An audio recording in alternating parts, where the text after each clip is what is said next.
Eu queria abrir até com uma análise inicial de vocês a respeito desse final de semana, desse ataque, dessa ação dos Estados Unidos, dessa ação de Israel e a resposta já do Irã.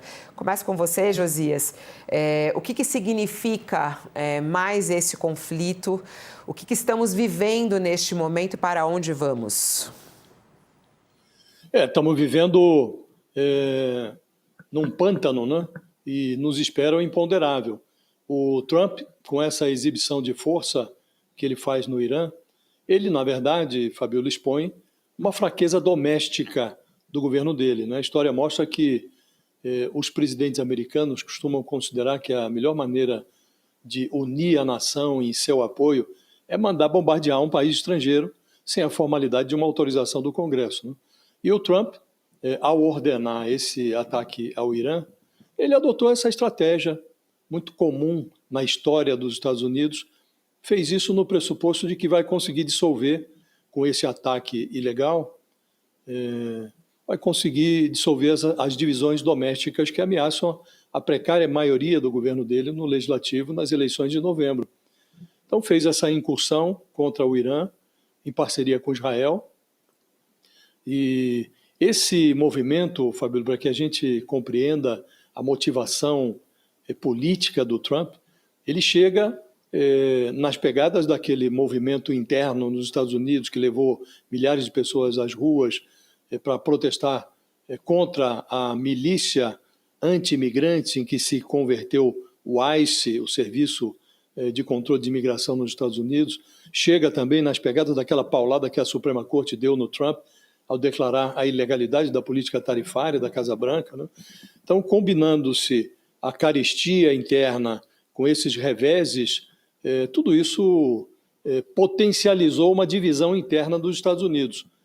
E o Trump deu declarações paradoxais nesse final de semana, né? Numa entrevista, ele disse que os ataques conjuntos dos Estados Unidos e de Israel mataram lá 48 líderes arianos, que deu a entender que a coisa estava praticamente definida.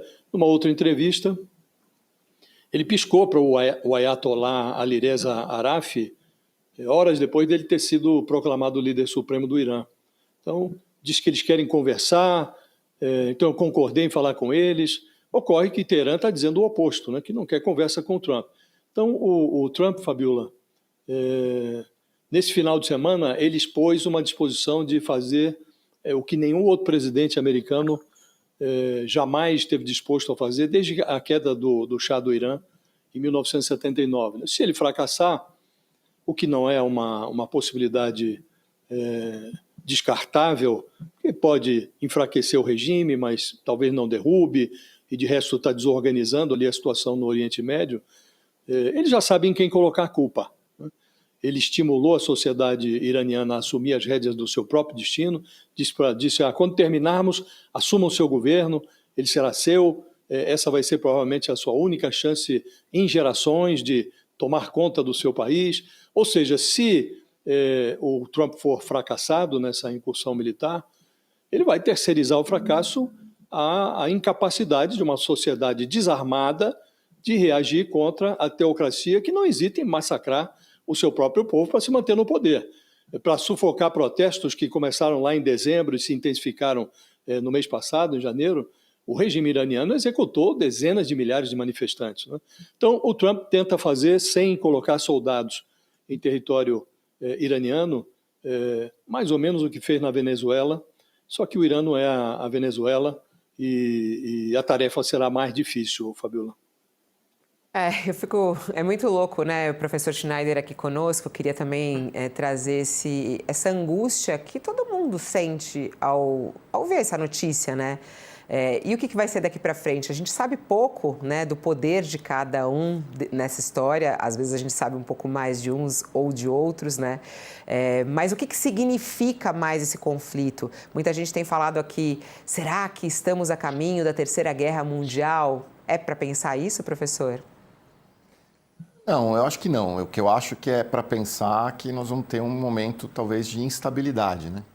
Como o Josias bem disse, o Irã não é a Venezuela, né? O Irã tem um poder bélico superior, ele tem uma influência na região, ele já está se colocando como um país que não quer a negociação com os Estados Unidos e provavelmente vai criar uma instabilidade, como já está criando, com seus ataques a diversos países onde existem bases militares americanas. Então, o que a gente pode esperar, inicialmente, é um aumento do preço do petróleo, né? E acho que, em seguida, a dificuldade de você estabelecer uma estabilidade na região, né? O Irã não é a Venezuela não só pelo seu poder bélico, mas também porque é um país que organizou o seu processo de governança de uma forma relativamente descentralizada. Então, isso, você não resolve a questão eventualmente eliminando uma liderança, né? Que é o caso do Ayatollah, que foi morto esse fim de semana, porque eles têm um processo mais descentralizado de governança e logo vem um outro, como virá nos próximos dias, é o que se espera. É interessante, Fabiola, o seguinte, né? Em 2012, o presidente Trump disse o seguinte sobre o Barack Obama: cuidado, pois os indicadores de popularidade do presidente Obama estão caindo. Ele logo, logo vai resolver atacar a Líbia ou o Irã. No ano seguinte, ele foi além. Ele disse: a incapacidade de negociar fará com que Obama ataque o Irã.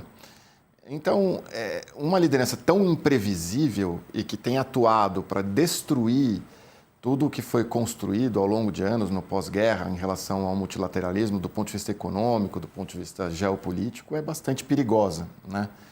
E eu acho que, nesse momento que os Estados Unidos conseguiram fazer, é desestabilizar essa região que vivia uma relativa estabilidade.